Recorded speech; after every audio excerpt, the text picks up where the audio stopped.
Good afternoon, everyone. अब please बात नहीं करो यार आपस बीच में please. Myself Rahul, and today we will be discussing something about manufacturing sector. First, definition of manufacturing. Manufacturing is a value addition process wherein the raw material is converted into usable goods by various processes. These processes could be physical as well as chemical, and the goods that are produced are of higher value.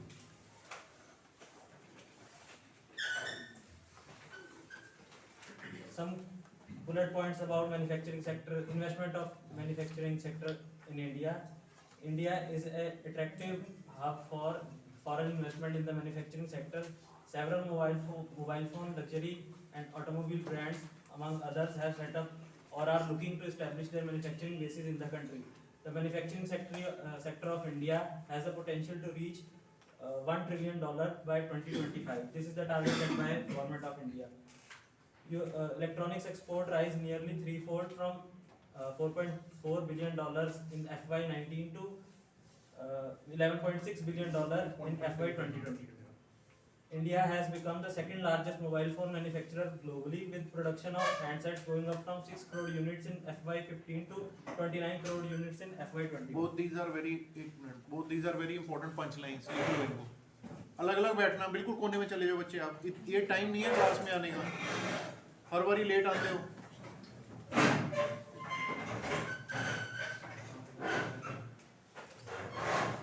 आगे चलो.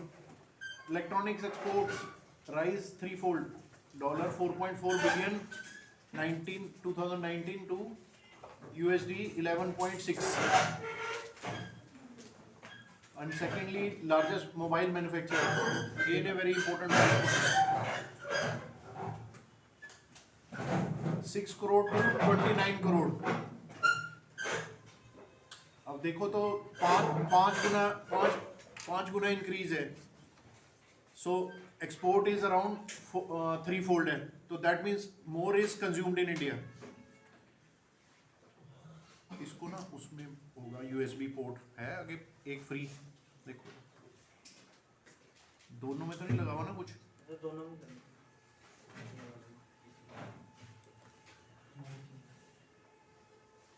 Mouse निकाल दो, mouse वाला जो है.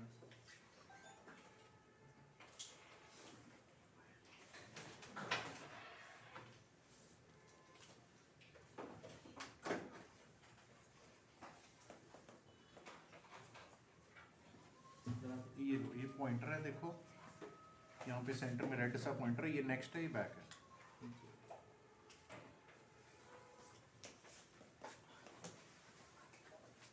So FDI flows into pharma industry have risen 4 times from US $180 million in FY19 to US almost $700 million in FY22. This is in the pharma industry. Credit to micro, small and medium enterprises (MSMEs) has grown by an average of around 30% since January 2022, and credit to large industries have been showing double-digit growth since October 2022. These are subsectors of manufacturing as defined in the Make in India initiative. As you can see, automobile construction, IT and BPM, pharmaceuticals, space, auto components, defense manufacturing, leather, ports, textile, aviation, electrical machinery, media and entertainment, railways, thermal power, biotechnology, electronic system design, mining, renewable energy, tourism and hospitality, chemicals, food and processing, oil and gas, roads and highways, wellness. Okay. Top countries by share of global manufacturing output in 2019. As you can see, China is known as world's factory because it has 28% share in the global manufacturing output. And India. Write down this point. China's share in the global manufacturing is around 29 के करीब है. India का 3.1. India का 1/3 है. We are 1/3 as compared to China's share in the global manufacturing output. So we have a long way to go.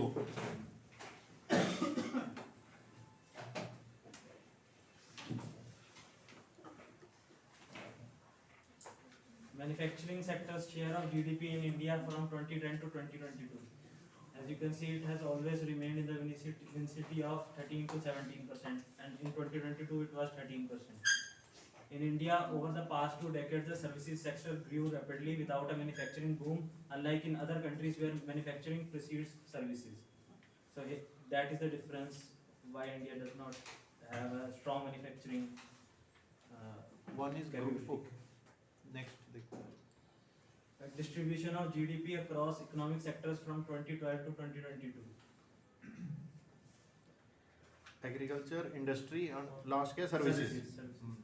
So approximately 50% is services, 25% is industry and और 70. इसमें कोई बताएगा कि इस स्ट्रेटिफिकेशन में क्या प्रॉब्लम है इंडिया के लिए?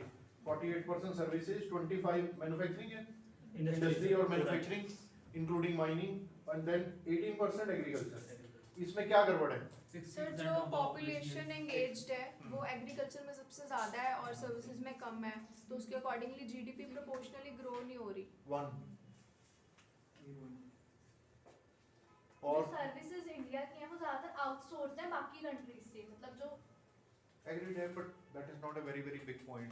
आज के दिन में ideally when mister Modi was the chief minister of Gujarat 15-20 years back, he used to talk about 33%, 33%, 33%. He used to say the share of each services, manufacturing and agriculture should be in the economy should be around 33.33 something. Means one third. That should be the breakup. So that if the world hits a recession and this area suffers, these areas are able to balance it out. Number one. Number two, there is a saturation in this industry as far as employability goes. अब हम लोग बोलते हैं jobless growth, very few jobs are coming out etcetera.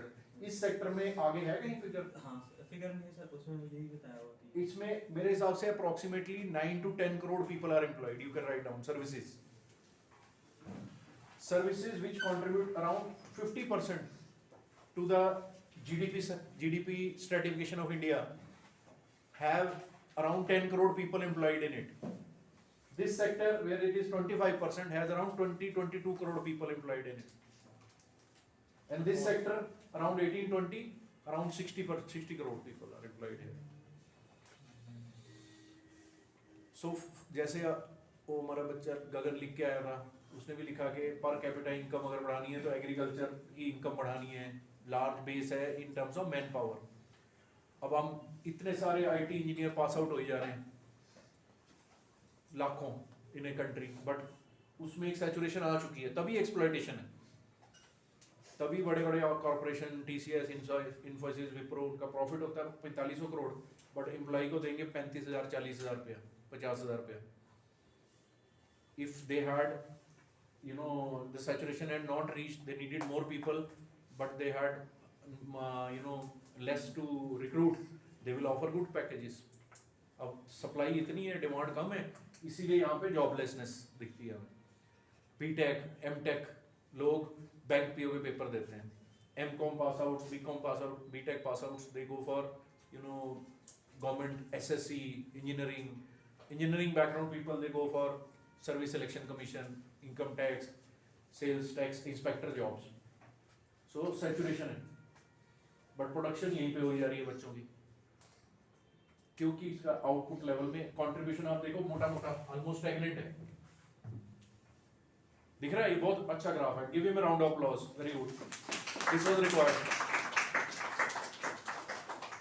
अब budget में आप सुनोगे इधर it is very easy because companies have brain power, soft power है जो चल रही है. कुछ उनको बहुत ज्यादा इंफ्रास्ट्रक्चर सपोर्ट नहीं चाहिए गवर्नमेंट से टू ग्रो. यहाँ चाहिए, यहाँ दो सेक्टर में सपोर्ट चाहिए, बहुत जबरदस्त सपोर्ट चाहिए. R&D, परफॉर्मेंस लिंक्ड इंसेंटिव आएगा, PLI सपोर्ट, गवर्नमेंट कुछ दे रही है, तभी ये गिरा नहीं है, शेयर ऑलमोस्ट स्टैग्नेंट है, but it has to increase now. कुछ सपोर्ट इंडिया के स्टील सेक्टर को दी गई, जैसे इंपोर्ट ड्यूटी मैंने बताया 20, मैं चेक करके आपको बता दूंगा. इंपोर्ट ड्यूटी स्टील पे अराउंड 20%, नहीं तो चाइना खा जाता है इंडिया की स्टील इंडस्ट्री को. It's a very big market, big contributor to GDP. So the point is, I think everyone has understood 48% share in the GDP of our country, only 10% of our people can be employed here. Getting me? 10 crore max. Growth इधर ही हो रही है ज़्यादा, इधर भी हो रही है, सब जगह हो रही है, परंतु स्ट्रेटिफिकेशन में स्टैग्नेंट है उतना शेयर उनका, इधर नहीं बढ़ा. So it should be 33. यहाँ ग्रोथ होनी है, भयंकर होनी चाहिए, 15, 10% ग्रोथ होनी चाहिए मैन्युफैक्चरिंग और एग्रीकल्चर. ओके, चलो. This is sector-wise GDP in India.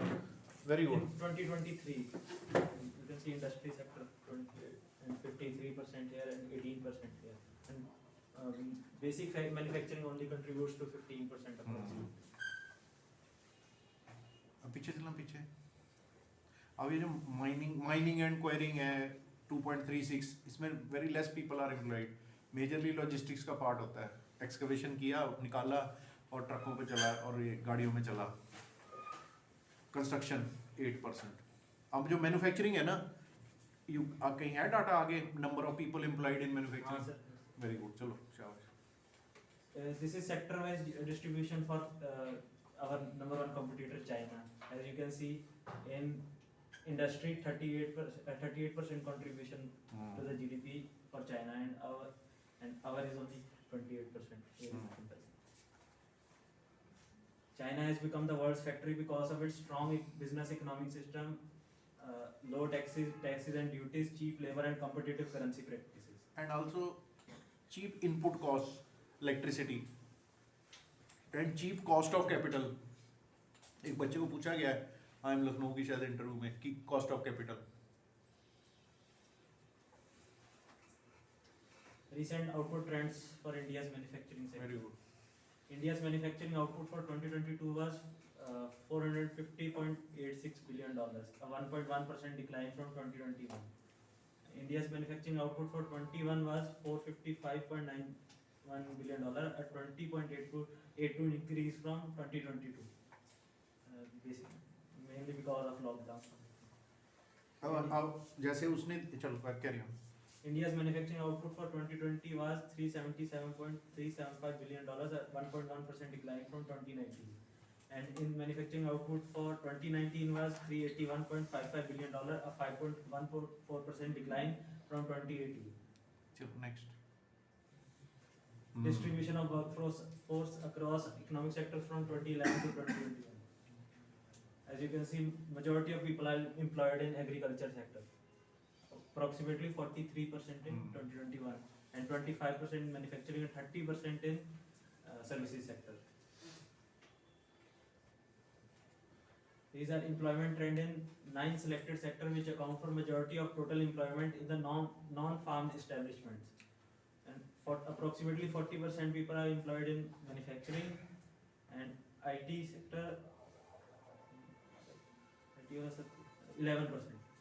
11% people are employed in IT sector, and this has reached saturation, as sir has said.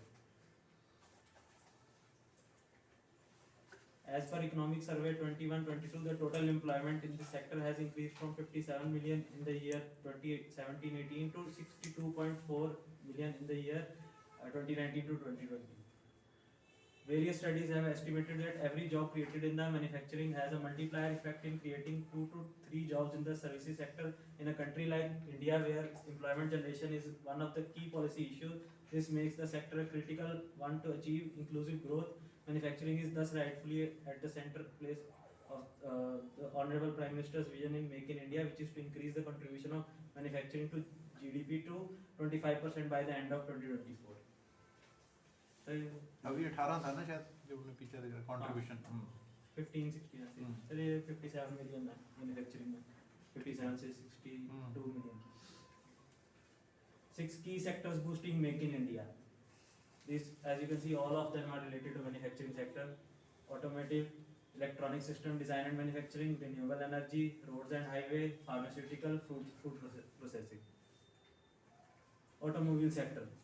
The contribution of this sector to national GDP has risen to about 7.1 from 2.77 in the year 1992 to 93, post liberalization. It provides direct and indirect employment to over 19 million people. Two-wheelers and passengers car accounted for 77% and 18% market share respectively during the year 21-22. Export of total number of automobiles has increased from approximately 41 lakh in 2021 to 56 lakh in 21-22, registering a positive growth of 36%. This is still good, not very substantial. As a base is itself was not very strong, but in 36% growth is a good number. So automobile मेरे ख्याल से इसमें auto components भी आ जाते हों. XUV 700 ही सही, श्रीलंका जा रही है, इंडोनेशिया जा रही है, नियर बाय कंट्रीज में जा रही है इंडिया से एक्सपोर्ट्स. अभी I think one big company, I think Ford is still exporting engines from its plant in Chennai and they have done a decent amount of turnover. काफ़ी कुछ एक्सपोर्ट हो रहा है इंडिया से ऑटोमोबाइल के लिए. इंजन्स जा रहे हैं, कुछ ऑटो कंपोनेंट्स जा रहे हैं. 36% is a good number. Indian auto industry grows to 8.7 lakh crore in FY23. India aims to expand auto industry size to 15 lakh crore by the end of 2024. India is the largest manufacturer of tractors in the world. India is also the largest 2 and 3 wheeler manufacturer in the world. This is very good numbers. As you can see, automobile sector share is 7.1% in the GDP. 37 million people are employed in it. 40% share in global R&D, 4.7% share in India's export. This is the trend of auto production in the last few years. Very good. Key automobile brands in India are, as you can see, many of you have recognized them. Must have recognized them. Tractor industry in India. India's tractor industry contributes 4 billion to 5 billion dollars to the country's automotive component industry. Indian tractor industries have emerged as the largest in the world and account for about 1/3 of the total global tractor production. India's exports of tractor rose by more than 72% to $1,000 million during April to December 21, compared to $594 million during the April-December 2013. The major destination for export of tractors is USA, Nepal, Bangladesh, Thailand and Sri Lanka. अब आपको पता होना चाहिए, वो देखो John Deere लिखा हुआ है ना. John Deere has a plant in India. New Holland has a plant in India. They also make higher horse power tractors in India at a little cheaper price and they export it to Europe, America etcetera. Some key tractor brands in India. Heavy electrical sector. The electrical equipment industry is of strategic importance to the power and manufacturing sectors. It leads to development of industries by facilitating provision of energy network and critical requirements. Steam generators, turbo generators, turbines, transformers, switch gears, relays and related accessories are manufactured by this sector. Market size of this sector is approximately 2.5 lakh crore in the fiscal year 2022-23. And production in this sector was 2.44 lakh crores in the fiscal year 2022-23. Export from this sector was 94,000 crores and import was approximately 1 lakh crore. Details of some of the major initiative schemes to boost manufacturing are as follows. First of all, the most important one is Make in India initiative.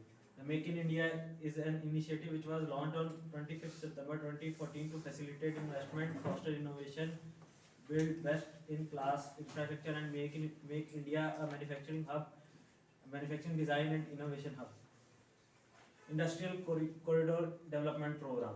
In order to accelerate growth in the manufacturing, Government of India has adopted strategy of developing industrial corridors in partnership with state governments. Next is ease of doing business.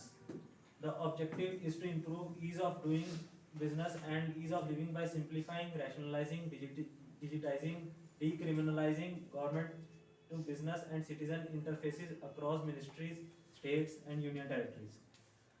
National Single Window System.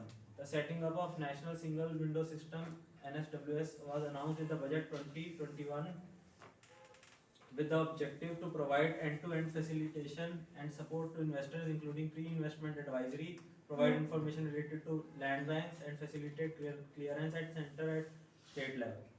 PM Gati Shakti National Master Plan. PM Gati Shakti National Master Plan, a GIS-based platform with portals of various ministries, departments of governments, was launched in 2021. National Logistics Policy. National Logistics Policy was launched on 17 September 2022 that aims to lower the cost of logistics and lead it to par with other developed countries.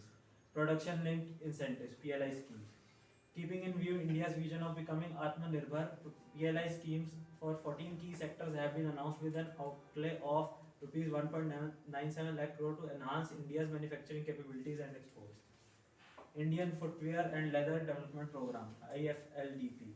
The central government has improved central sector scheme Indian Footwear and Leather Development Program in January 2022 with an allocation of 1700 crores till 31st March 2026. So this is the conclusion. Going forward, growth in manufacturing is a must if India wants to reach the projected target of $20 trillion of GDP by 2047. With the right measures and rigorous execution, India's manufacturing sector can reach $4.5 trillion, taking its GDP share to 22% against a base projection of 2.5 trillion with a 17% share in GDP, which is both a necessity and an opportunity for India to shine. With aggressive reform agenda, aligned public and private actions, a strong execution and steady navigation of the geopolitical risks, the next 25 years can truly be India's golden age of manufacturing. Thank you. Excellent. Very good. Next, किसका क्या topic है? मन क्या? Sir, Institute of Bharat. और किसके पास क्या क्या topic है जिसका रेडी है? ऑटोमोबाइल किधर है? आ जाओ. उसके मैन्युफैक्चरिंग के लिंक्ड है. सेव करता सी ਇੱਥੇ?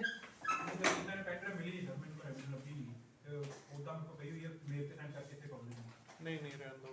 अगली बार लेके आओ या पेन ड्राइव 200 रुपए की मिलती है. और किसके पास है रेडी प्रेजेंटेशन? क्या है? Cyber security. आ जाओ. किया सेव इधर? Yes sir.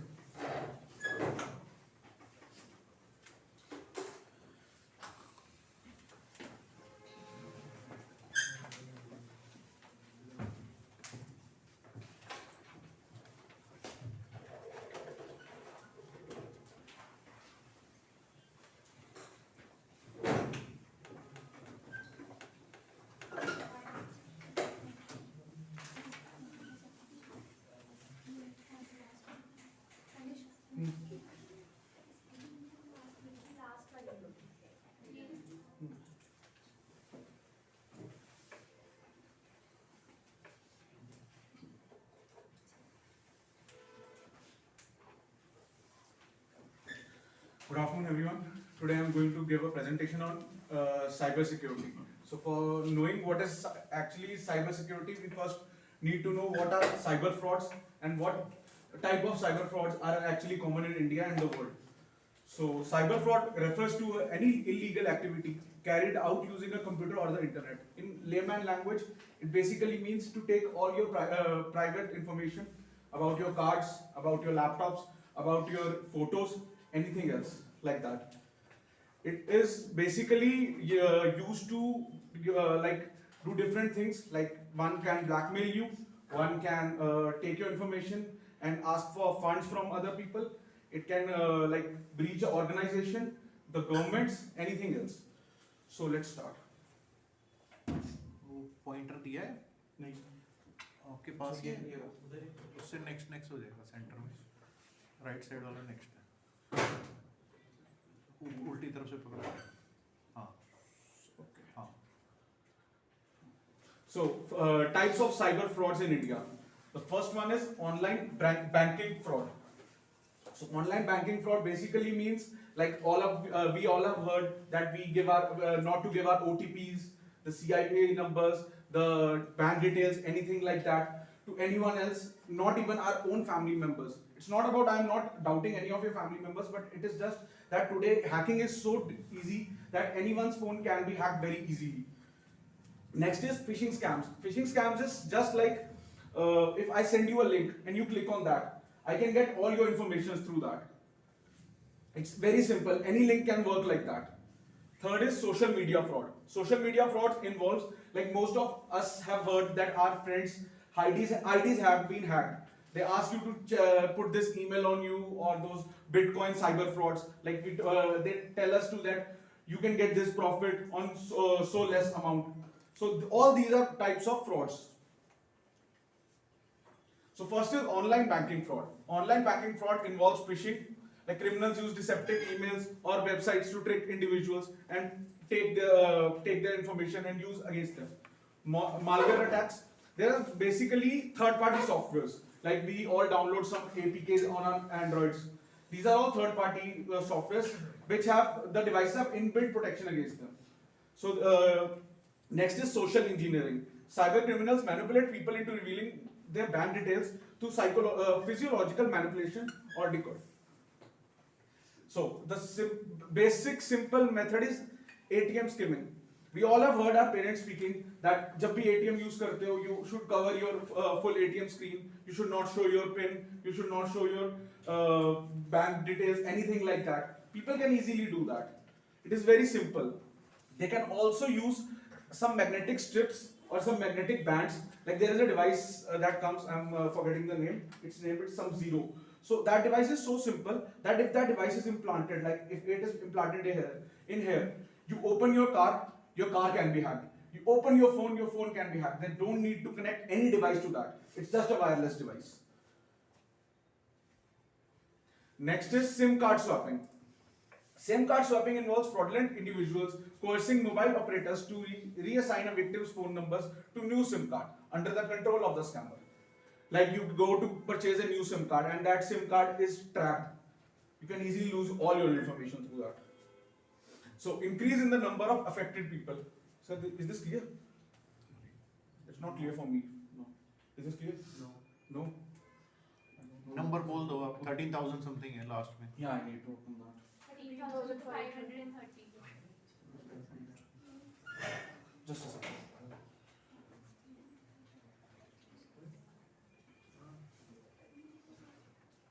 Yeah, so it's basically the number of people affected by online banking fraud in India from last like 2009 to 2023. See, it has started from 4,372 and now the number has reached approximately 13,530 people. And this is just the reported data. Most of us don't report them. Like even if we have a fraud like of 5,000, 10,000, we are like, ho gaya yaar fraud, we'll see it. But this is just the reported data. There are millions of people those who have been affected because of this. This is the money lost due to online banking frauds from 2014 to 2021-22. It's just for the banks, just the banks. So this is the public sector bank, private sector bank, and the rupees in crore. This is not normal rupees. This is 2,91,168 crores in so many years. Next is phishing scams. Phishing scams include fake websites. All of us have seen that we get these ads that Amazon product is here. एक figure वो share कर दूँ. In 2018, Government of India had established 25% import duty on steel to save Indian local steel industry. 25%. Mainly threat was from China. So in 2018, India had imposed 25% import duty on steel and 10% on aluminium products. अभी वो 7.5 है और last year में imports have grown by almost 45% steel imports. So just the figure which I wanted to share with you, the direct correlation. Okay, carry on. Phishing scams. So we have seen these websites where we get these ads that the Amazon product is you are getting this Amazon product of 10,000 rupees in just like 99 rupees or 299 rupees.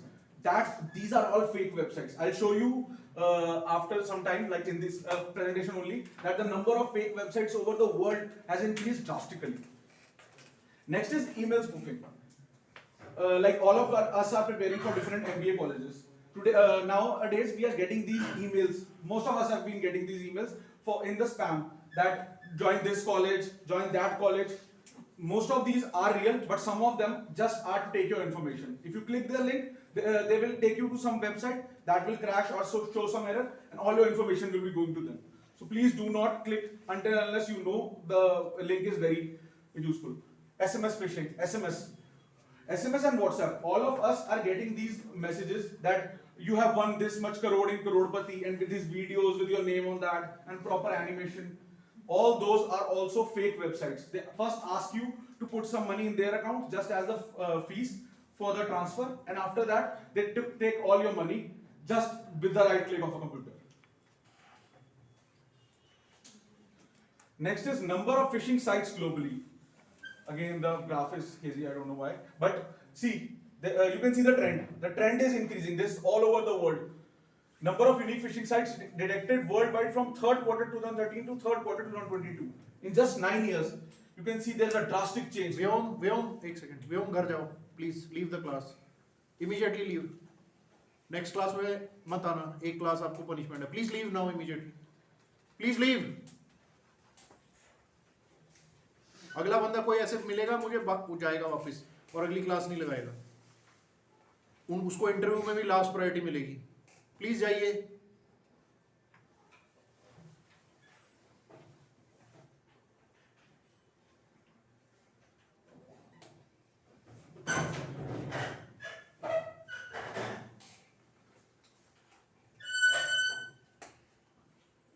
Carry on.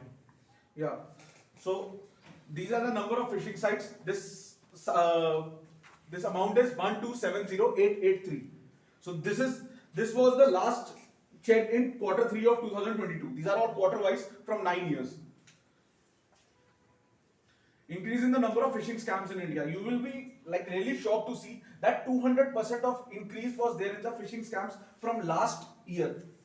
200%. That means like triple of the value that was just reported, and that was all that the cyber cell could find out. There were many more that were not reported or not found out. 75% of business in India have reported financial losses due to phishing related activities. Like so much of losses there just because of all this. 500 million users were affected by phishing scams in India. How to identify phishing scams? Check the sender's email address. Email address of all the businesses of most of the colleges have a different domain than the normal domain. They don't have this gmail.com or something like that. Like my college, I was from Thapar University, had that domain, thapar.edu. All the mails from thapar.edu were just, only these domains were, the mails from these domains were the authentic ones. There were no other domains. If I got a mail from Thapar from gmail.com, that was not an authentic domain. Verify the website's legitimacy. Before entering sensitive information, ensure that the website's URL is corrected and secure, paying attention to misspelling or unusual domain extensions. Here I would like to share a case. I'm not showing this because it's for a personal case. One of my relatives got this message that he has earned some, like he has won some jackpot, and the letter that came in the email had tons of mistakes of English and basic grammar, and that could easily be seen that this is a phishing email. And so always, just before entering any information, you should always check the mail and everything thoroughly. Be cautious of urgent requests. If there is someone trying to say you that do it now, enter this information now, we'll help you, don't be so impatient. Try to first check the actual, if it is authentic or not. Case 3, the social media fraud. Social media fraud basically means that they try to hack your IDs, your personal information, and then use it against you. Like we have seen many cases in the recent past that people are asking money from friends and all, impersonating any other person. Like identity theft, fake offers or contests, like I've just told you about the KBC ones. Social engineering on platforms. Social engineering on platforms basically means that they make some platforms. You think that the product or that thing is very intimidating, and you enter your information, and all of your all of your privacy has gone. Increase in the number of social media fraud cases in the past 5 years in India, it's like 2x rise. The amount has increased by has doubled over the past 5 years. 78% of social media frauds are related to illegal online transactions and financial scams. 6 million, over 6 million users have fallen victim to social media frauds in recent years. That is more than the online banking fraud. And it's very much. Case studies of high profile social media frauds in India. There was a fake follower scandal of Basha, if anybody knows. That was all because of this. It was a true news, but all of that was done through cyber frauds. Like, there are many people who have, all of us can see these Play Store's app of follows, unfollows app, and all that. All that is a scandal. That is nothing just to gain the hype. Phishing attacks I have just told you, that is basically just to steal your information through different links. Virality of misinformation. Virality of misinformation is an incident where false information went viral, caused widespread panic and confusion. Like, there was a news, everybody knows Mr. Bean, there was a news that he has died. That was a misinformation just done due to social media frauds. And that he had to come on air and clear that. So anything can be done. Online shopping frauds. India has seen a significant rise in reported cases of online shopping frauds in recent years, causing financial losses and concern for online shoppers. Same case, the Amazon case. Unresolved complaints. Approximately 70% of online shopping fraud complaints in India remain unresolved, indicating the challenges in combating this cyber activity. Most of the cases you take to the cyber department, they are unsolved because the IP address and there is many technical things that we need not know, but that they change it and it can't be get solved. So it's better if you take precautions now. Types of online shopping frauds prevalent in India. Same phishing scams, counterfeit products, the Amazon one that you get from 5,000, you get it 299. Identity theft. Identity theft is just the same, that they take your information and impersonate you as someone else. Statistics and trends of online shopping frauds in India. Rising incidents. There are a number of reported online shopping frauds has been steadily increasing over the past few years, raising concerns in cybersecurity. Digital payment. Today UPI is very common, but with ease of payment, there also comes a high fraud risk. Like, it is very easy to penetrate your phones. Regional variations. Statistics show variations in fraud trends across different regions of India, shedding light on potential hotspots requiring attention. Most of the graphs I've given in the end, just so that I can explain you the basics, and after that I can show you the data. Impact of online shopping frauds on consumer and businesses. It basically makes a different impacts on both. The consumer perspective is that it is a loss of money and trust, emotional distress and inconvenience, security concerns. For the business, it is like financial loss and brand damage. Suppose you get scammed by a fake Amazon website. You lose your trust in Amazon. Amazon loses its customer base. Most of these sites work on customer trust. So if they lose their customer trust, there is a big brand damage to them. Reputation at stake. Their reputation is at stake. Litigation and legal cost. You can sue them. You cannot sue them actually, but you can sue that someone is impersonating them. So there is a big damage to their identity. Next is email scams. Fraudsters force the sender's email address to deceive recipients into taking specific actions. Like, if my name is Tanish Bhagwat, I mail you. I have a friend, I can mail someone. Someone makes an ID on my name and mails you. Most of us don't even check the email ID fully. We just say, Tanish Bhagwat, okay, he's my friend, email back the details. And that gives them an upper hand. Business email compromise. So criminals impersonate company executives to initiate fraudulent fund transfers or access confidential data. Like I told you the case of Thapar University, they have a different domain. If they're not a different domain, that is a phishing attack. Cyber blackmailing. This is the biggest problem of today. Cyber blackmailing, they are mostly done on women, but they are also done on some men. So they basically impersonate you, they take your data, and after that they blackmail you with your private contents. Like, they tell you that hum ye kar denge, we will do this or we will do that if you do not give us these funds or do not do that. Biggest types of cyber blackmailing in India. Financial blackmailing. Financial blackmailing is basically that I take your data, and after that I ask you for some funds to delete that data. Next is data theft blackmailing. This is basically the same thing, just in return of favors. Reputation blackmailing. Reputation blackmailing is something that is mostly done with women, and it is like, you want to ask something? Okay.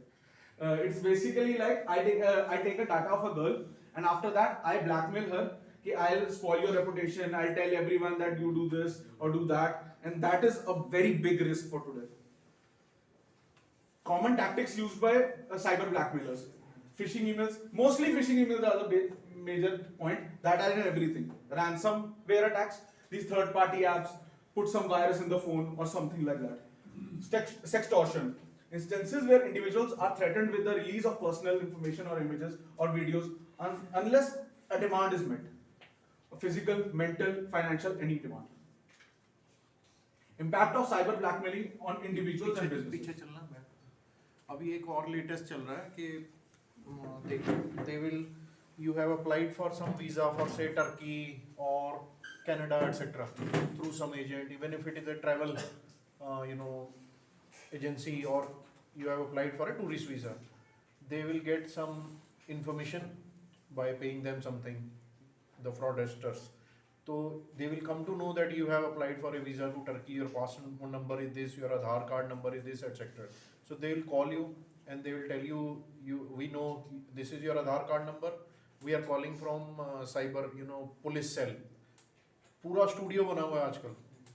It will look like a police station, as if some constable ladies there, gents constable are there, and then they are moving around, और एक बंदा police uniform में stars के साथ बैठा हुआ है जो आपको कॉल कर रहा है.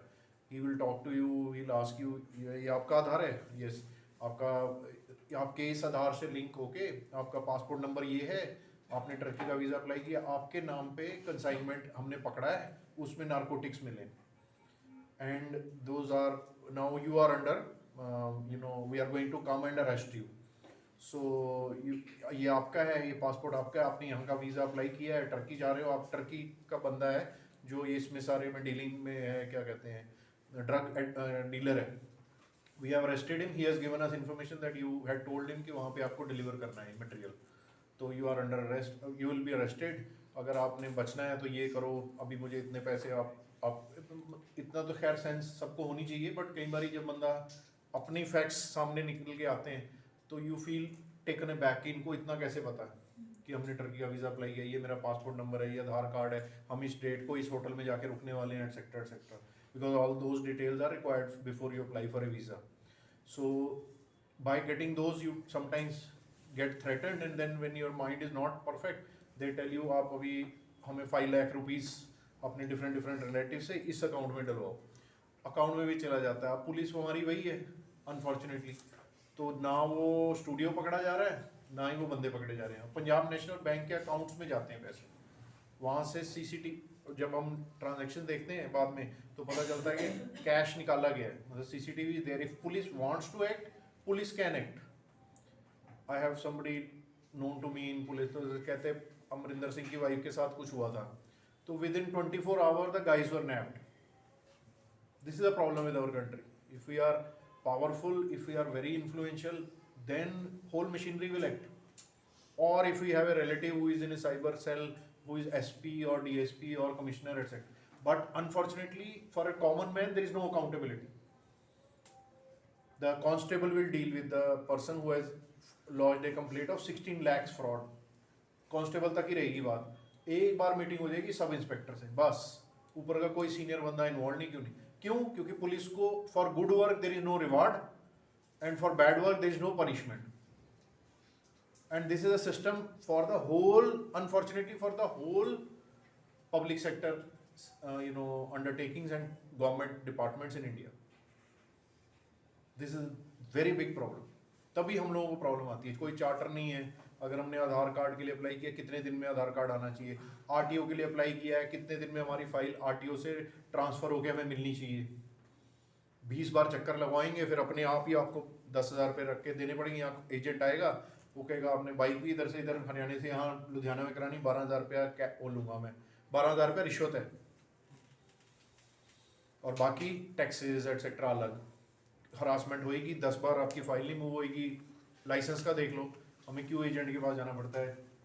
110 बंदों की लाइन है, फिर जाके वो चेक करती है एक मैडम, फिर दूसरी जगह फ़ोटो के लिए लाइन, फिर टेस्ट के लिए लाइन, फिर वहाँ लाइन, और एजेंट बोलता है ठीक है आप 5,000 रुपये दीजिए, घर में लाइसेंस आ जाएगा, टेस्ट भी देने की ज़रूरत नहीं है. So this is a problem. तो मैक्रो लेवल इज़ अनफॉर्चुनेटली बहुत ज़बरदस्त हमारे को, अब हम इतनी बड़ी इकोनॉमी बन रहे हैं, इतनी इनकम्स हैं, इतना कुछ है, तो फ्रॉडस्टर्स भी हमारी तरफ बहुत ज़बरदस्त तरीके से, और अपने इंडिया में स्टूडियो बना के लोग काम कर रहे हैं. आज एक बच्चे का हुआ 18 लाख का, उसका फोकस खत्म, अब वो दूसरे 4 लोगों को लूट रहे हैं रोज़ का रोज़. अगर आप चाहो तो आप ट्रैक कर सकते हो पीएनबी के अकाउंट से कौन आया पैसे निकलवाने, उसकी इमेजेस सर्कुलेट करो. वो जो क्राइम पेट्रोल है ना, वो ओनली 1 और 2% केसेस होते हैं जिसमें उस तरह से काम होता है कि they go back and they really go back, they check the numbers etcetera. और जो करता है unfortunately that SHO, that police guy is not rewarded. और जो नहीं करता वो आराम से मस्ती करता है. जब आप ऐसे काम करते हो रिस्क भी होते हैं. When you will go, you will check कौन आया था पीएनबी, उसके पीछे जाएंगे, एड्रेस है, एड्रेस पे जाके छापा मारोगे, फायर भी मिल सकता है आपको. तो रिस्क आर इन्वॉल्व. तो रिवार्ड भी तो होना चाहिए ना कुछ. If you solve particular number of cases, कुछ नहीं, अनसॉल्व केसेस में एक और केस 18 लाख का ऐड हो गया, कल को किसी और दूसरी बच्ची के साथ होगा. Unfortunate but this is the reality. So accountability is bottom line for such crime. तो इसमें वो भी आ गया एक, वो भी उसमें आएगा, मतलब एक्सटॉर्शन वाले में आएगा. Impact of cyber blackmailing on individuals and businesses. Psychological trauma is for the victims. They get scared. The girls try to they get scared of their parents or any of the society, and it gives them emotional distress and all. Financial loss. There is a big financial loss for the individuals as well as the businesses. Reputation damage. This is mainly for the businesses, but in the case of blackmailing, it is also for the individual. Number of cases of cyber blackmailing incidents with women. You can easily see that the cases are rising.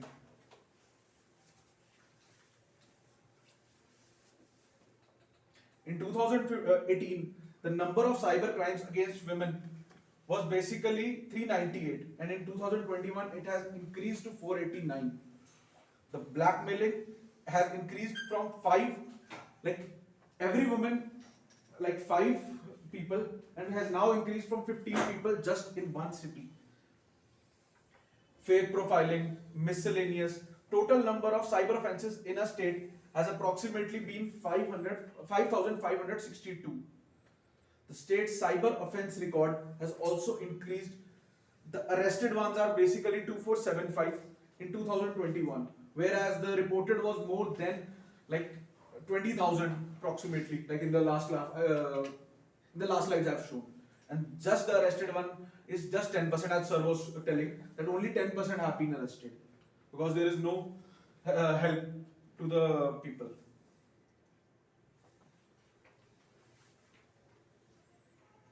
Cyber frauds in India. This is basically the graphs of cyber frauds in India. 39% of Indian families surveyed confirmed experiencing some type of online financial fraud in last 3 years. There was a survey by one of the survey authorities of India, and 39% of Indian families surveyed confirm experiencing some type of online financial fraud in India. This is basically the all the data of the survey from the Google Forms. These are the ATM card frauds, the card debit frauds. These are the 10%. Credit card and debit card frauds are 23% of the total survey. And the biggest is other frauds. They are approximately, other frauds means blackmail, cybercrime and all, have approximately done 50% of the total population. These are the number of responses. Cyber security. Now after knowing cyber fraud, how to save ourselves from all this. Cyber security is the practice of protecting systems, networks and programs from digital attacks. As our reliance on technology grows, so does our vulnerability to cyber attacks. Basically, as today's market is growing for technology, it is also becoming very unsafe for every individual today. Strong and secure passwords. You should always use strong, secure password to basically secure all your accounts. They should contain special characters. They should contain a combination of numbers and digits. In my view, being a computer science engineer, you should also use, wherever applicable, spaces in your password, because whenever a person hacks your password, he gets the exact password and no spaces can be shown. There is no technology in this world that can show how many spaces a person has put in his password. So all your passwords are secure. No one can ever, it is written in a book of a very famous scientist that no one can ever hack your password if you have spaces in it. Two-factor authentication. Most of our devices, most of our IDs have these two-factor authentication that gives you enhanced security, user verification, and reduced risk. It gives you the password, the OTPs, and then again some codes that you need to enter into your ID. Phishing awareness and email security.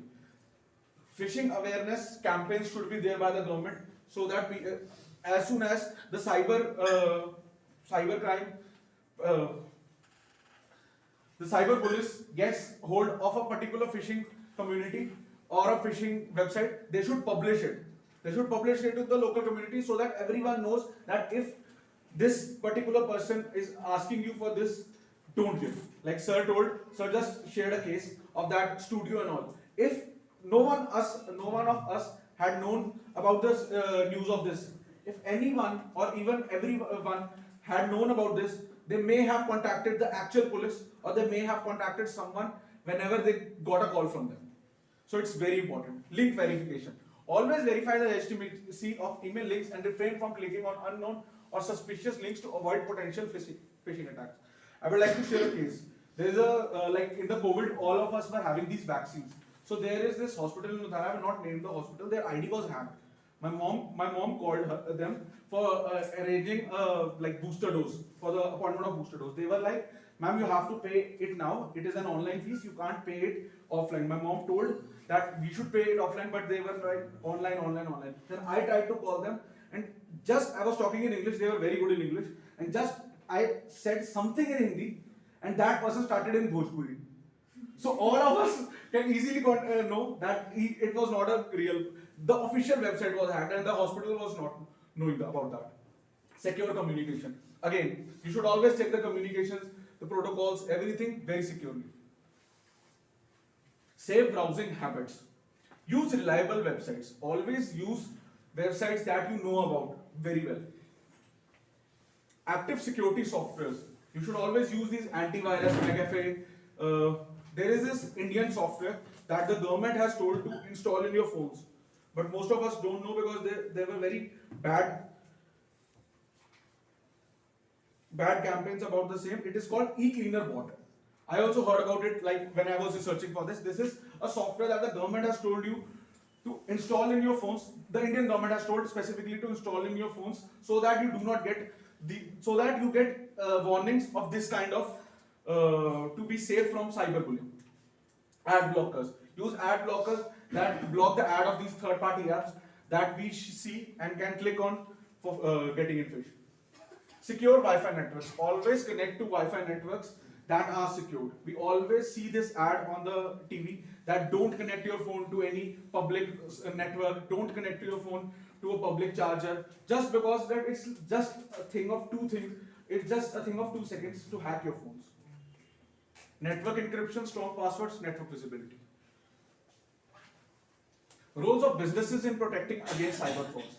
Employee training. The businesses should train their employees against all the cyber frauds. They should always use regular security audits. There should be a special department for cyber frauds and should always try to protect them. Incident response plans. They should always work proactively on these things and not reactively, so that they can always they can save themselves and their brand image from the data. Roles of government in protecting against cyber frauds. Legislative measures. Enforcement of rigorous cyber security regulations and laws should ensure strong protection against cyber criminal activities. There should be stringent laws to protect people from cyber frauds. Law enforcement agencies. Empowering specialized law enforcement units to investigate and combat cyber frauds effectively. Most of us have not even seen a cyber cell because they are very weak. They do not have this power, or they do not have this workforce and no motivation to solve these cases, and that's why the number of solved cases is very less. Public awareness campaigns. The public should be aware and should be told about all the frauds, all the things that are happening in the nation today. Legal framework and penalties for cyber blackmailing in India. Information Technology Act.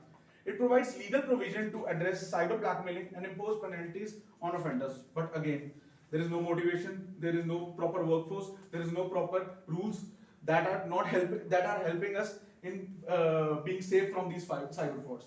Even after having an act, most of us don't know about the act. Those who know, they can't help it with proper measures. Indian Penal Code includes provision to specifically address cyber blackmailing activities and their legal consequences. Again, the same.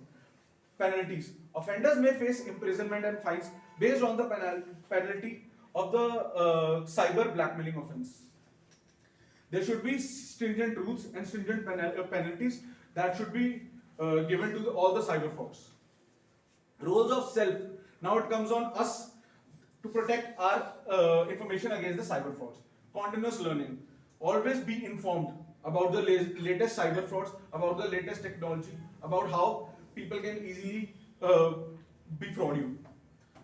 Personal data protection. Always try to keep your personal data outside the net. If your phone is not connected to internet, if your phone is not connected to, or your data is not on the internet, then your data is always safe.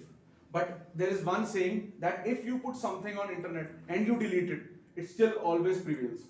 There is no photo, no data that once put on internet can be deleted. It's basically like a black hole.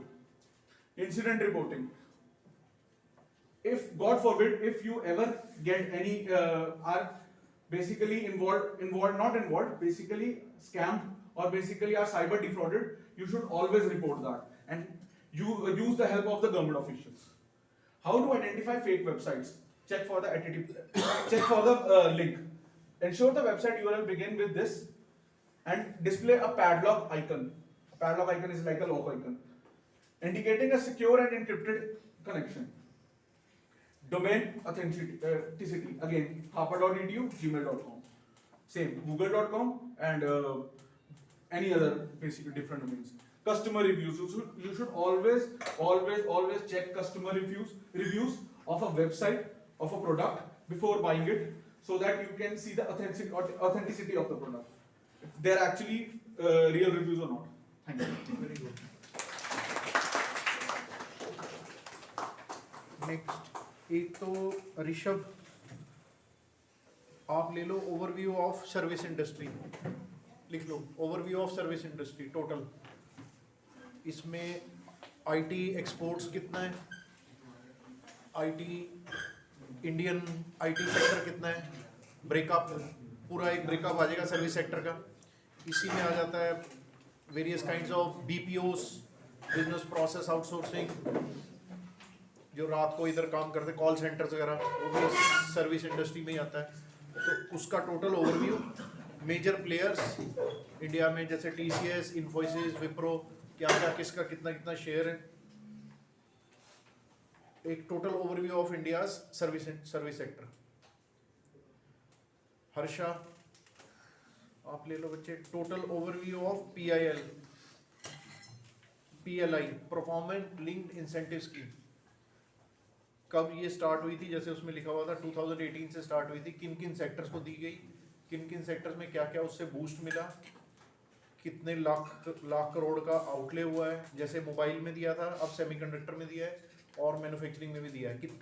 अगर detail निकाल सको तो how this PLI scheme works, performance linked incentive scheme, उसमें एक target दिया होता है, इससे ज़्यादा प्रोड्यूस करोगे तो इतने इंसेंटिव गवर्नमेंट देगी प्रोडक्शन के. Gurvir, important overview of Indian banking sector और इम्पोर्टेंट बैंकिंग टर्मिनोलॉजी. जैसे उस दिन हमने सीआरआर, एसएलआर, ये सब देखी. आज के दिन में क्या रेट्स हैं, repo rate, reverse repo rate, bank rate, etcetera etcetera. और एक एनपीए का, नॉन परफॉर्मिंग एसेट्स का एक ट्रेंड निकालना 20 ईयर्स का. एवरी ईयर का होता था. इस साल कितने थे एनपीए, मेरे को जो याद है 2008 में when UPA left, India had non-performing assets of around 15 lakh crores. Sir आपने जो IIM लखनऊ वाला वो भेजा था ना, उसमें ये सब चीजें मेंशन भी हैं। कौन से वाला था? IIM लखनऊ का वो हाँ, उसमें कुछ TIT जो भेजी थी, हाँ। उसमें बहुत कुछ मेंशन था ऐसा। डाटा भी है। Yes sir. Okay good. So उसमें हमें चाहिए 20 साल का ट्रेंड लाइन, ईयरली डाटा है, NPA नहीं, नॉन परफॉर्मिंग एसेट अभी के नहीं होंगे, एग्जैक्ट नहीं होंगे, मतलब परसेंटेज है। परसेंटेज नहीं, फिगर चाहिए लैक्स। मेरे को जो याद है 2008 में 15 लाख करोड़ था नॉन परफॉर्मिंग एसेट्स, NPAs जो बैंक को पैसा नहीं आ रहा था। और NBC IBC कोड किसी ने कवर किया है, इंसॉल्वेंसी एंड बैंकरप्सी कोड? आ जाओ आप, रेडी है? सर लोड नहीं है तो किस में है, मेमोरी स्टिक में? सीधा ना आपको नहीं वो लंबा काम है। नहीं सी टाइप वगैरह फोन फिर केबल बढ़िया था। मेरे पास पेन ड्राइव है, उसमें भी लग सकता है। Okay then Janvi, yes sir. Major scams in last 5 to 6 years, pen drive में major scams in last 5 to 6 years, इसी में कहाँ है जानवी? आपको आएगा ICICI का स्कैम, PNB का 15,000 करोड़ का था, कैसे हुआ? आप मैडम पीछे जो बैठे हैं सेकंड लास्ट, हाँ क्या नाम है आपका? क्या टॉपिक लिया हुआ आपने? उठो वहां से, आगे बैठो, एक सीट आगे शिफ्ट हो, इधर आ जाओ, फर्स्ट रो में, फर्स्ट रो में आ जाओ, आप इधर आ जाओ।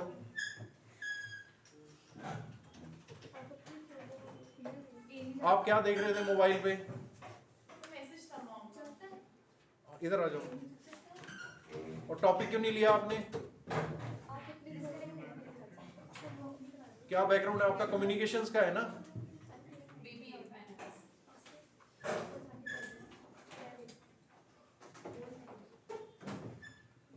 सिमरन, अच्छा एग्रीकल्चर बैकग्राउंड वाला एक बच्चे यहाँ पे, वो 2 एग्रीकल्चर वाले थे, वो आ नहीं रहे अभी क्लासेस में, उनको काफ़ी डिटेल में मैंने बताया था, पुरानी वीडियो में मिलेगा, नहीं है तो चलो मोटा मोटा आपने देखना है। ओवरव्यू ऑफ एग्रीकल्चर सेक्टर लिख लो, 4-5 bullet points. Overview of agriculture sector, problems face by agriculture sector, जैसे कितने % और कितने नंबर्स मार्जिनल फार्मर्स हैं, और उनकी डेफिनेशन ऑफ मार्जिनल फार्मर्स, 4 एकड़ etcetera. Income, average income of a farmer, उसमें हमने ये उनको बोला था कि स्लाइड बनानी, आप बनाना, कि पैडी में एक टेबल बनाना है, एवरेज इनकम पर एकड़, if he shows paddy 2 times, if he sows wheat, if he goes for oil seeds, if he goes for cereals and lentils, if he goes for cash crops, mushroom farming etc, पर एकड़ कितना बना सकता हो, मोटा मोटा comparative. और dairy farming में कितना, approximately how much a farmer earns पर बफेलो, इंक्लूडिंग उसकी कॉस्ट निकाल के निकालना है, अर्निंग फार्मर के पास बचता कितना है मोटा मोटा। तो जिसके पास 4 एकड़ लैंड है उसका आइडिया आ जाएगा पैडी पे क्या कॉस्ट निकाल के, हाउ मच ही अर्न्स पर एकड़ if he shows this 5 commodities. एक कंपैरेटिव टेबल ही बना लेना, दैट विल बी हेल्पफुल। बाकी अंशुल को आई विल गिव, आगे चलती है ना, then if something comes in my mind I will give you a point.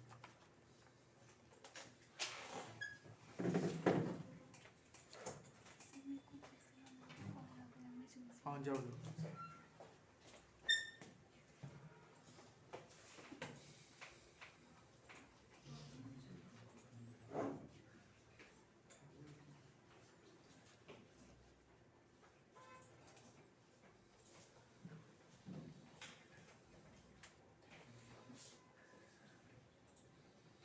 Very good, बहुत इंपॉर्टेंट है ये। पीछे वाले दोस्त तीनों जने आगे आ जाओ जरा, बिल्कुल लास्ट से जो तीनों हैं आ जाओ इधर, इतना पीछे बैठे ही मत करो। क्या? हाँ जरा।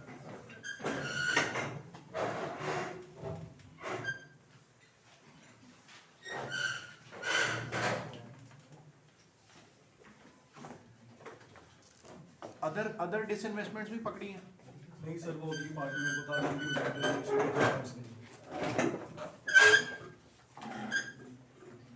आपका क्या नाम है दोस्त? आपका क्या टॉपिक है? क्यों, कैसे जाओगे XIMB? इनिशिएटिव के बगैर नहीं जाया जाता कहीं। आज भी देखो 6 बच्चों ने इनिशिएटिव लेके खुद बोला है कि हमें टॉपिक चाहिए, आप फिर भी नहीं इनिशिएटिव है आपका, लेट भी आते हो क्लास में। नहीं, 3 जने पीछे लेट आए थे, वो चलो आप उसमें नहीं होंगे। वो भाई साहब क्या हुआ आज, क्या हुआ आज भी जाम? हाँ, तो सबके लिए था मेरे भाई। देखो सर मैं दूर से आता हूं, सर मैं करूं। आप दूर से आते हो, यहाँ पे बच्चे जगराओं मौका से भी आते हैं श्रीमान। सर मैं तो आ रहा था रास्ते में, जाम उधर पुलिस वालों ने रास्ते में रोक तो दिया। टाइम से पहले निकलो ना घर से। सर 3:20 पे निकला। 3:20 पे? 2:20 पे। हाँ तो 2:20 पे नहीं तो 2 पे निकलोगे भाई। एक आखा का मेरे से मत पूछो कितनी जल्दी निकलूंगा मैं। सर घर पे भी अगर काम आप होते हैं। आपको काम होते हैं आप जाओ, फिर मत आओ क्लास में। आज भी आप लेट हो, जाओ चलो जाओ। आप एक बार आ चुके हो लेट, आगे से टाइम पे नहीं आ सकते, मत आना। ओके। हाँ हाँ जाओ। वेट, जो पॉइंटर है वहाँ, पॉइंटर है पॉइंटर। नहीं आपको देखे नहीं ये? सर पड़ा हुआ है, जल्दी आओ। ओके, नहीं चलेगा, नेक्स्ट करने पे होएगा। हाँ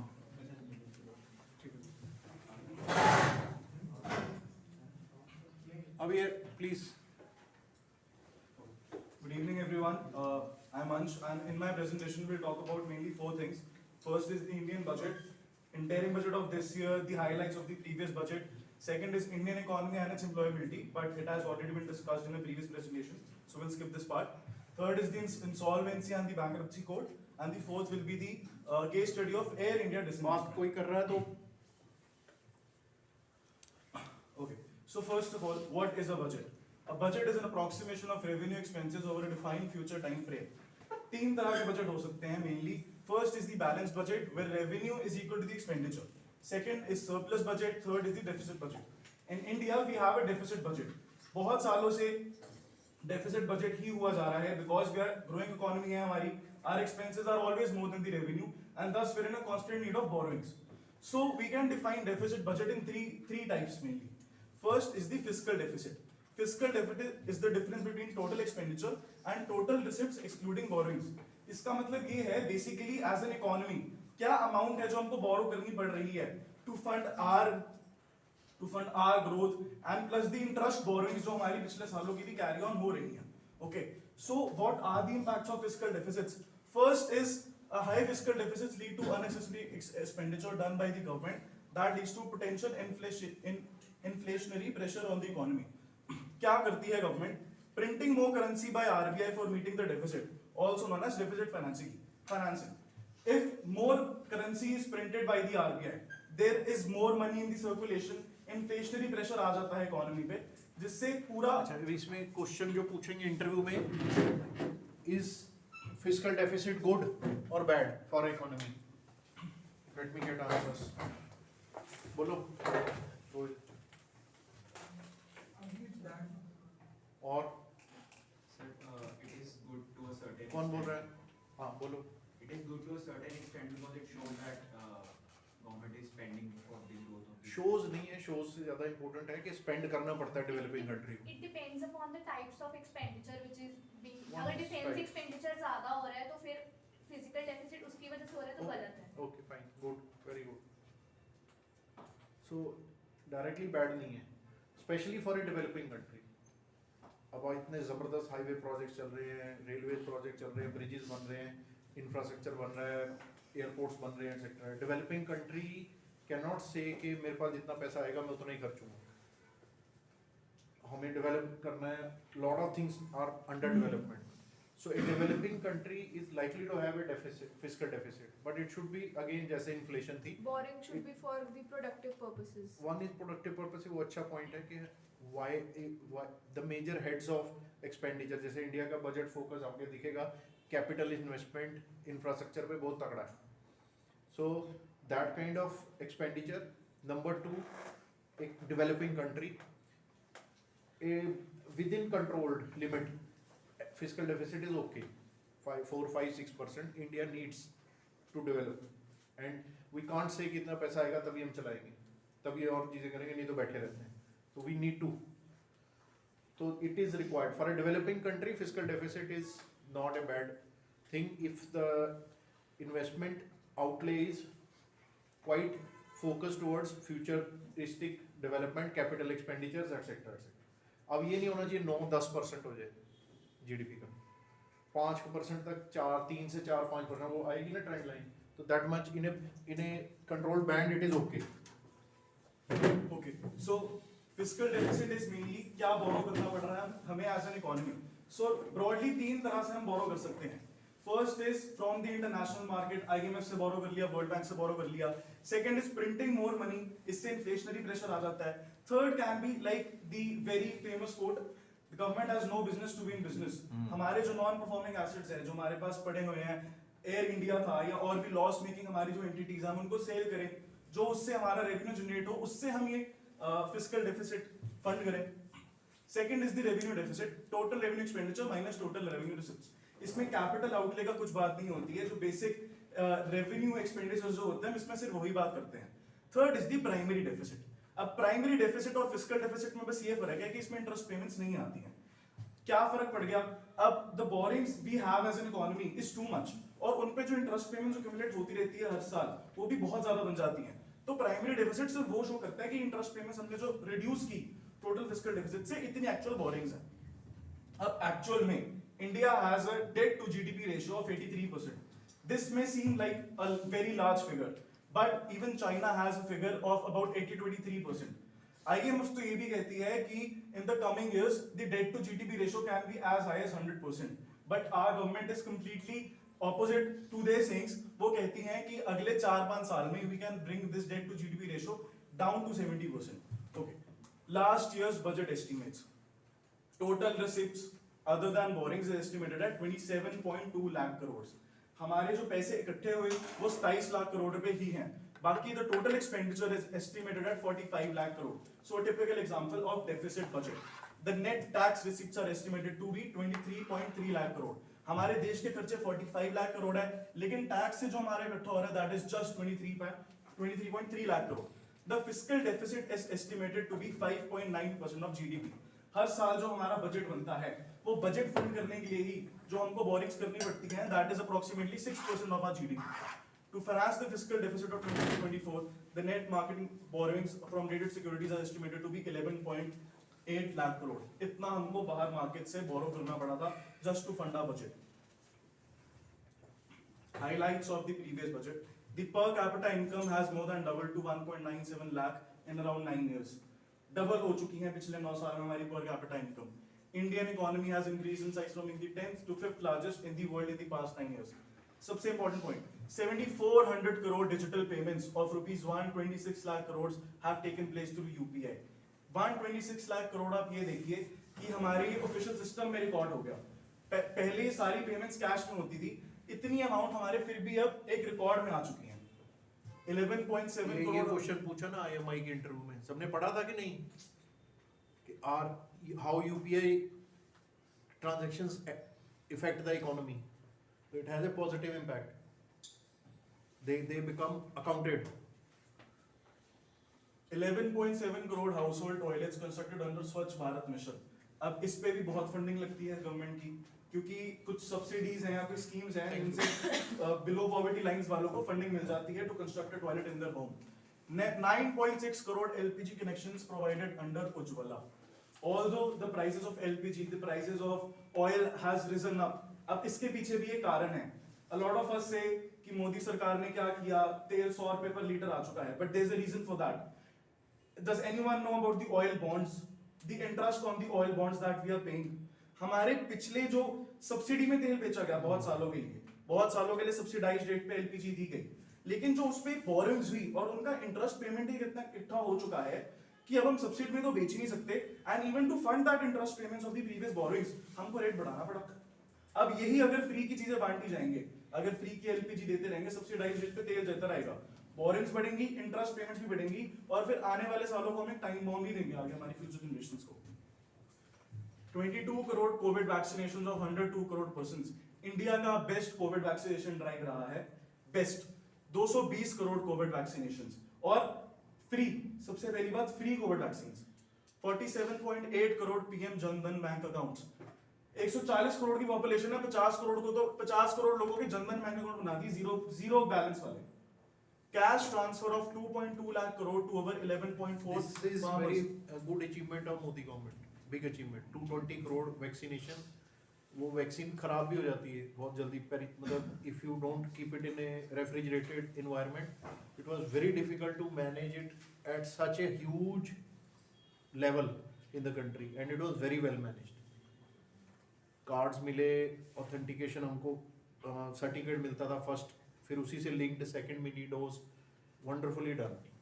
इवन छोटी छोटी डिस्पेंसरी तक, गांव की छोटी छोटी डिस्पेंसरी तक, very well managed thing. It's a very big achievement of Modi government. और उससे हम लोग कोविड से जल्दी ख़त्म भी कर पाए और कोविड से बाहर भी आ पाए। कई कंट्रीज़ को हमारे इंडिया के बाहर आने के बाद भी 12-12, 14-14 महीने लगे कोविड से फुल्ली आउट होने में, including Australia, New Zealand etcetera etcetera.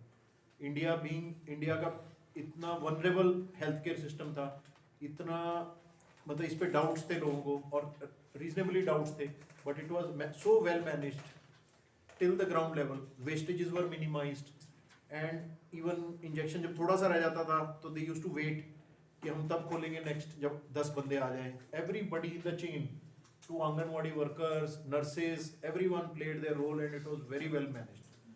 Such a huge population to be vaccinated within just 4, 5, 6 months was a huge challenge and very well done. So it, अगर कोई पूछता है कि achievement, तो 370 में ज़्यादा नॉन कॉन्ट्रोवर्शियल ये है। फिर जैसे मोबाइल एक्सपोर्ट्स, ये वो डाटा बिजनेस वाली बातें करो, राम मंदिर को बिल्कुल नीचे रखना। As a business future business leader जब आप इंटरव्यू देने जा रहे हो, राम मंदिर मेरे हिसाब से should not be in the achievement of Modi government. Though he has, as a party, they have fought for it, etc. They told the local ASI, Archaeological Society team of UP to do things fast, submit the reports fast. The central reports were submitted fast.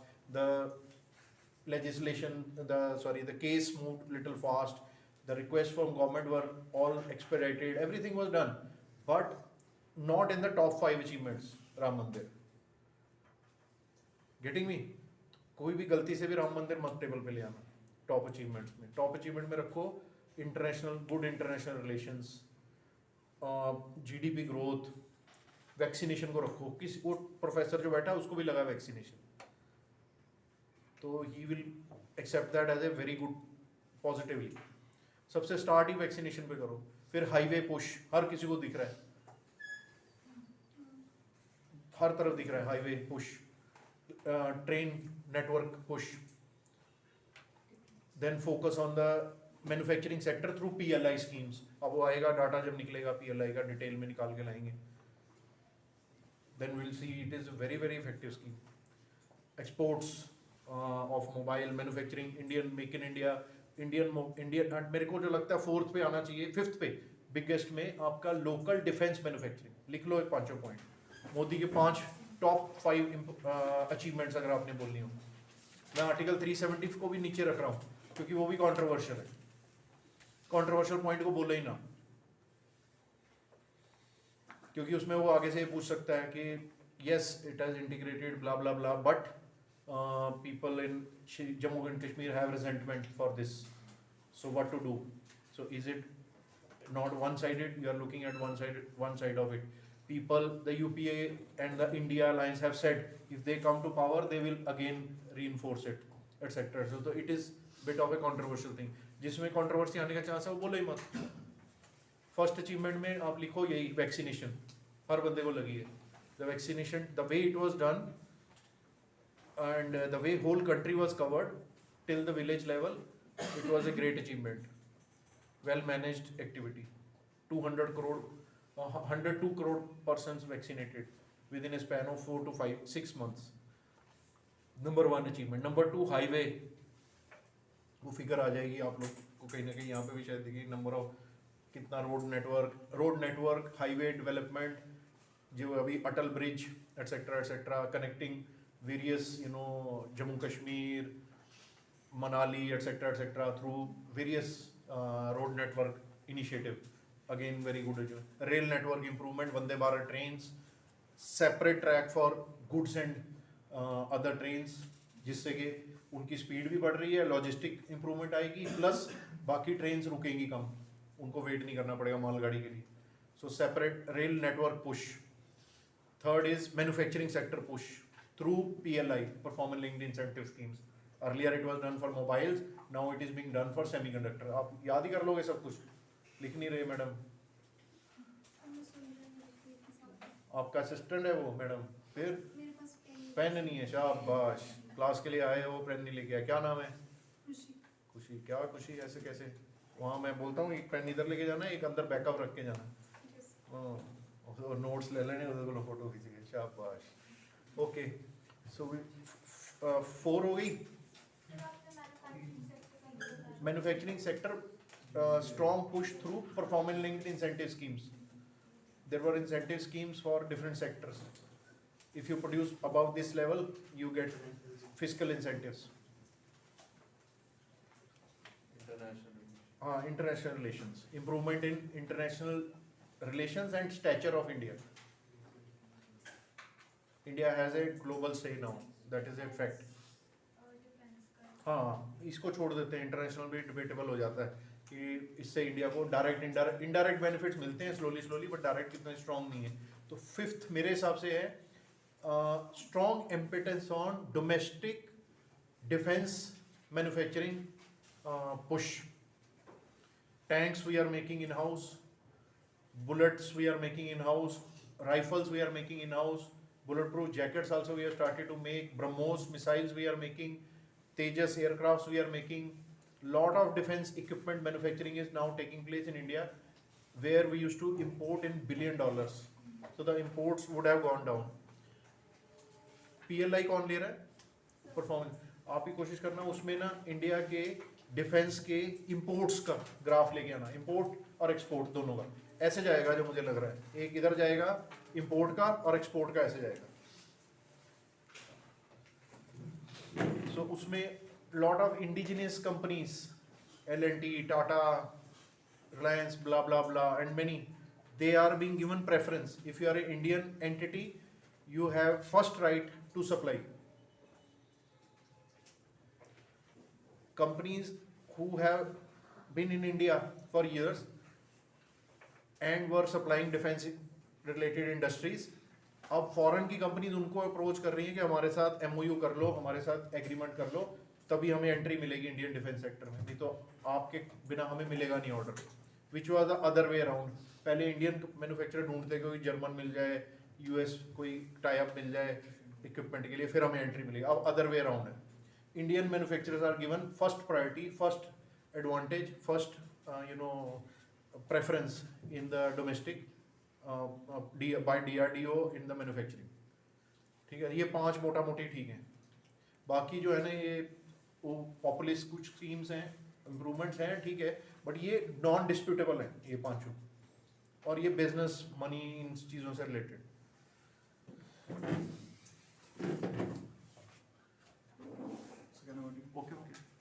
Capital outlay of rupees 2.4 lakh crore has been provided for the railways, which is the highest ever outlay and about 9 times the outlay made in 2013 to 14. It's very common point. आजकल की Vande Bharat train, Tejas trains, a lot of new trains are coming up. सारा खर्चा यहीं जा रहा है. Capital outlay of rupees 2.4 lakh crores. अपना लुधियाने का ही रेलवे स्टेशन मॉडिफाई हो रहा है, तो ऐसे बड़े सारे हो रहे हैं और ज़बरदस्त रेलवे स्टेशन बन रहे हैं, ज़बरदस्त कोचेज हैं. 140-50 पे चलती है Vande Bharat. Another highlight of the budget 23-24 was changes made to the tax regime. पहली बार जब हम इनकम टैक्स की बात करते हैं, there are 2 types of year. एक होता है फाइनेंशियल ईयर ये होगा, असेसमेंट ईयर होता है इसका अगले वाला. So when we talk about income tax, there are 2 years, financial year and assessment years. Full tax rebate on income tax up to 7 lakhs has been introduced, whereas this threshold is 5 lakhs under the old tax regime. There are 2 tax regimes. एक पुराना tax regime है, एक नया tax regime है. जो नया tax regime है, the tax deductions available in that are slightly less. जो आदमी ज़्यादा what do we say, ज़्यादा processes में नहीं जाना चाहता, he does not know how to avail deductions, the new tax regime has been introduced for him. And further, a brilliant change made was the tax standard deduction of rupees 50,000. This sorry जिन्होंने NIBM के कितनों ने देनी है interview, जरा हाथ खड़ा करो. National institute of banking management Pune, कोई है यहाँ पे? नहीं है. एक है. आपको बच्चे जैसे वो जनधन योजना, प्रधानमंत्री, इसमें फाइनेंशियल इंक्लूजन में ना बैंकिंग सेक्टर में पहले 25% के करीब थी लोगों की accessibility to the banking sector. अभी वो it has gone up to around 70-80%. ऐसे फिगर्स आपके लिए इंपॉर्टेंट है जो बैंकिंग के लिए देने जा रहे हैं interview. Carry on. The standard deduction of rupees 50,000, which was only available under the old regime, has now been extended to the new tax regime as well. सबसे basic deduction होती है, सबसे पहले जो भी कॉमर्स बैकग्राउंड के जब deduction हम कैलकुलेट करते थे इनकम टैक्स की, सबसे बेसिक डिडक्शन ही होती थी. अब ये न्यू टैक्स regime में भी इंक्लूड होने लगी है. The tax सैलरी सेट के अंदर जो होती इतना मेरी टोटल जब कैलकुलेट करते थे बच्चे Salary सारे होती है. calculate. The tax exemption limit has been increased to rupees 3 lakh, 2.5 lakh तक का स्लैब था, 3 लाख तक आ चुका है ये. The surcharge rate on income over 5 crore has been reduced from 37 to 25%. Surcharge is the tax on tax. Starting from financial year 23-24, the new income tax regime will be set as default option. If you want to continue using the old regime, you must submit a form at the time of returning file. तो जो new tax regime है वो compulsory, वो अब default हो चुका है. अगर आपको पुराना ही continue करना है, you have to submit a separate file. Interim budget इस साल अभी इस फर्स्ट वीक ऑफ फेब में हमारा प्रॉपर एक फुल फ्लेज बजट नहीं आएगा, इंटरिम बजट आएगा. क्या डिफरेंस है एक फुल फ्लेज बजट में और इंटरिम बजट में? In the years of election interim budget is introduced. Why is it introduced? Election guidelines. Indian election rules save you the outgoing authorities from making financial announcements for the duration of the election marketing campaigning duration. अब जाने वाली है सरकार, elections आने वाले हैं. If the government were to introduce some breakthrough या कोई बहुत ज्यादा ही बड़ी कोई अनाउंसमेंट कर देते, obviously the votes would have turned into their favor. Some might say the Ram Mandir is also very close to elections, vote bank इकट्ठा करने के लिए है. ऐसे ही कोई बजट में कोई नई स्कीम लॉन्च कर देते हैं, कुछ कोई इन्वेस्टमेंट लॉन्च कर देते हैं, न्यू जॉब्स प्लान कर देते, तो सारा वोट बैंक ट्रांसफर हो जाता. तो for this an interim budget is plan. Full fledge budget नहीं दे सकती है सरकार. Continuity of the crucial year, जो एक ट्रांजिशन पीरियड है from outgoing government to the new incoming government, जो brief period of time है, they have to make sure कि the salaries of the government employees are being paid. जो basic खर्चे हैं हमारी कंट्री के वो होते रहें ताकि उनमें कोई inefficiency ना आ जाए.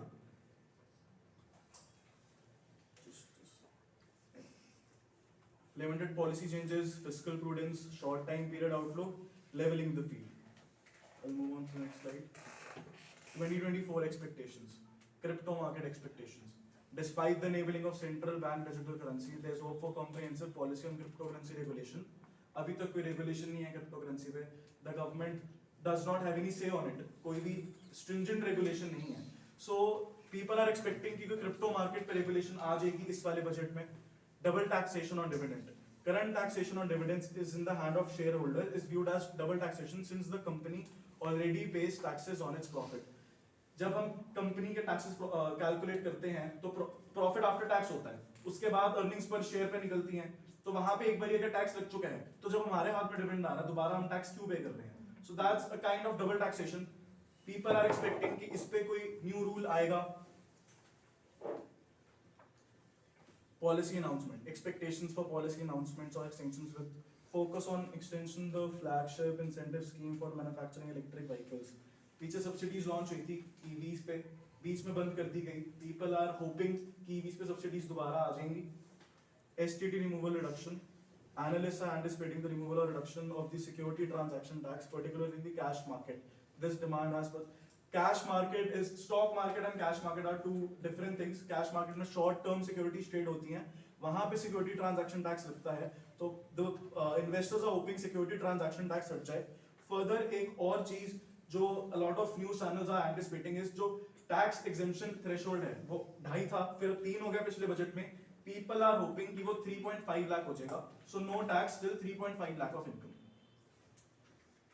Indian economy, a lot of it has been discussed in the previous slides, but some points I would like to point out are, हम चाहे 5th largest economy है या 3rd largest by purchasing power parity है, but on a per capita income basis, India ranked 139 by GDP nominal and 127 by GDP PPP.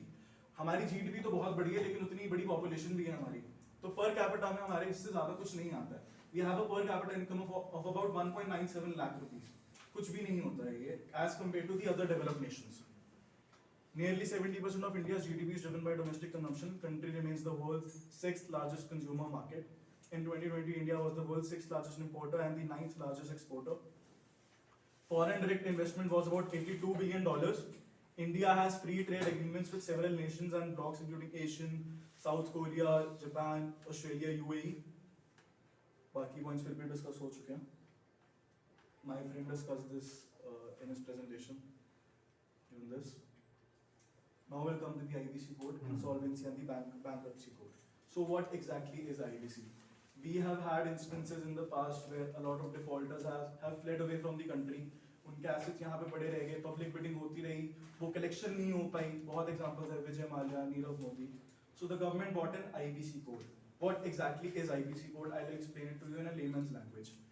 कोई party default कर जाती है, जो भी stakeholders involved है, let's say the bank or the defaulter himself, can start this IBC code process. इसमें क्या करती हैं जो बैंक है जिन्होंने लोन दे रखा है, they approach the NCLT, National Companies Law Tribunal. वो उसको बताते हैं कि कंपनी ने बहुत दिनों से पैसा नहीं दे रखा है मुझे. 180 days मिलते हैं इसमें. जितने भी सारे creditors हैं firm के, जितने भी सारे creditors हैं, they come together, they take over the management जो ownership rights होते हैं वो जो firm lead कर रहा है उसके चले जाते हैं. The creditors come together, there is a public bidding process of the assets, और जो amount realize होती है फिर वो एक special agency बिठाई जाती है just to handle the assets of the firm, and then it is later distributed in the creditors. 1st February को होगा interim budget present. Yes. 1st Feb 2024. Insolvency resolution process can be initiated by any of the stakeholders of the firm, debtor, creditor, employees. कोई भी initiate कर सकता है ये process. If the adjudicating authority accepts an insolvency resolution, professional is appointed. इसमें authority is the NCLT, National Companies Law Tribunal. The power of the management and the board of the firm is transferred to the committee of creditors. They act through IP. The IP has to decide whether to revive the company insolvency resolution or liquidate it. या तो जो insolvency professionals हैं, या तो वो देख सकते हैं अगर हम revive कर सकते हैं कंपनी को, they take the management in their own hands. या अगर उनको लगता है कि बिल्कुल ही अब revival भी नहीं possible, तो फिर आकर assets liquidate करे जाते हैं. If they decide to revive, they have to find someone willing to buy the firm. The creditors also have to accept a significant reduction in debt. The reduction is known as a haircut. अब public bidding process होती है, assets की full value कभी भी realize नहीं होती है. तो जो भी discount मिलता है, that's known as a haircut. The creditors have to accept it. इसमें main point ये है 6 months. As soon as the asset becomes NPA, non-performing asset, the company is not able to pay the installments, defaults 1, 2, 3 months या quarters etc. Then it becomes an NPA. NPA के बाद 180 दिन में it can be liquidated. 6 महीने. Earlier it used to be 6 to 8 years process. पहला वो NPA start होता था, फिर companies banking consortium कोई approach करती थी, फिर वो कुछ restructure करके कुछ time देते थे moratorium 6, 8, 10 महीने का. फिर you used to go to एक IBFR, Industrial and Financial Restructuring Board, IBFR or something like that, Industrial Board for Financial Restructuring. Reconstruction. Restructuring. So they used to, you go as a company, देखो ये हमारे sector में problem है, economy में problem है, हमारा raw material की problem है, etc. But ये हमारा financial restructuring का plan है, तो हमें 2 साल का और moratorium दे दो, restructure कर दो हमारे loans को. फिर वो 2-3 साल का time मिल जाता था. फिर litigations etc. की opportunity रहती थी companies के बाद, corporates के. अब वो सारी कहानी 6 महीने में. BIFR, sorry, Board for Industrial and Financial Restructuring, BIFR. So this was an opportunity earlier for the corporates to go and present their case, and they used to restructure the whole thing, and they used to tell the financial institutions कि इनको time दो 2-3 साल का, इस तरह से ये फिर से चलने की कोशिश करेंगे. फिर you can re-go to the BIFR again second time, and then इतना करते करते या तो asset की quality गिर जाती है, या डेप्रिशिएट हो जाता है. खड़ा हुआ प्लांट आज, जैसे भूषण का क्लासिक एग्जांपल है, भूषण स्टील 10,000 करोड़ का एसेट था, 12,000 करोड़ में टाटा स्टील ने ले लिया, including interest etcetera of SBI was the main creditor, lead creditor, तो 12,000 करोड़ आ गया including the interest etcetera etcetera, और 10,000 करोड़ के बदले 12 आ गया. अगर ये ना होता इसके थ्रू, तो वो प्लांट बंद होता, वो 10,000 करोड़ का 6,000 करोड़ में जाता, और 4,000 करोड़ प्लस इंटरेस्ट बुक होता है as a loss in SBI books. तो this is a big difference. अभी आगे फिगर्स पे शायद कुछ होंगे. There has been a recent amendment in the IBC code as well. पहले बड़ी फर्म्स की बात होती थी, अब MSMEs के लिए भी एक न्यू अमेंडमेंट आ चुकी है. अब इसमें क्या है, बिग फर्म्स के लिए तो they have to give up their management ownership चले जाती है and there is a public bidding process. But for small MSMEs public bidding process is not possible. Number 1 चीज ये, और नंबर 2 ये मैनेजमेंट नहीं देते आपको. सो अमेंडमेंट में ये आया, pre-pack is an agreement for the resolution of debt of a distressed company. The scheme allows only the debtor to trigger its own bankruptcy process with the approval of financial creditors. हमने IBC में पढ़ा था कि जो भी stake holders हैं, creditor, debtor, employ, कोई भी ट्रिगर कर सकता है प्रोसेस ये. But in the IBC amendment code for the MSMEs, only the debtor can trigger its own bankruptcy process. In general bankruptcy provisions, the proprietor or major shareholder of a small business lose operation control of the enterprise to lenders. But इसमें they do not lose control over the enterprise. जो भी सारे creditors हैं इसमें public bidding process नहीं होगा. They come together, they negotiate with the prospective buyers और फिर एसेट्स लिक्विडेट होते हैं. पब्लिक बिडिंग प्रोसेस नहीं होता है इसमें. Now we talk about disinvestment and the typical case study of Air India. What is disinvestment? Disinvestment means sale or liquidation of assets by the government, usually central and state public sector enterprises, projects or other fixed assets. 3 तरह के disinvestments होती हैं. Minority disinvestment जिसमें 51% से कम stake अपना बेच दें. Second is the majority disinvestment, 51 से ज्यादा बेच दे और फिर सरकार का सिर्फ माइनॉरिटी रह जाए. तीसरा होता है कंप्लीट प्राइवेटाइजेशन. इसको हम स्ट्रैटेजिक डिसइन्वेस्टमेंट भी कहते हैं, जिसमें the complete ownership is transferred. तो पूरा ही एंटिटी प्राइवेटाइज हो जाती है. The economic potential of such entities may be better discovered in the hands of strategic investors due to various factors: infusion of capital, technology upgradation, and efficient management practices. It is a very common point to see कि the government offices are not running efficiently. Proper जो उनकी potential है वो नहीं reach हो पाता है when it's in the hands of the public sector. So it's very important to disinvest. Air India disinvestment. Okay, so we'll start from the starting. 1932 में JRD Tata ने टाटा एयरलाइंस की इनॉग्रल फ्लाइट लॉन्च की थी. 1932. 1946 में Tata airlines एक public company बन गई and it renamed itself to Air India Limited. 1948 में is when the government came into the act.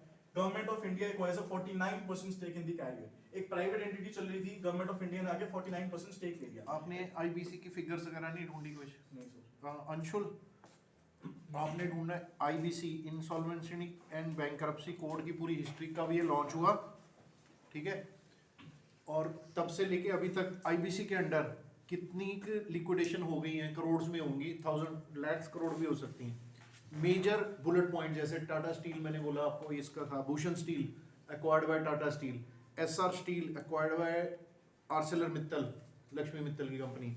इसी तरह पावर प्लांट का 1-2 प्लांट्स थे वो हुए, जो मोटे मोटे एक्विजिशन है 12-10 हज़ार करोड़ वाले.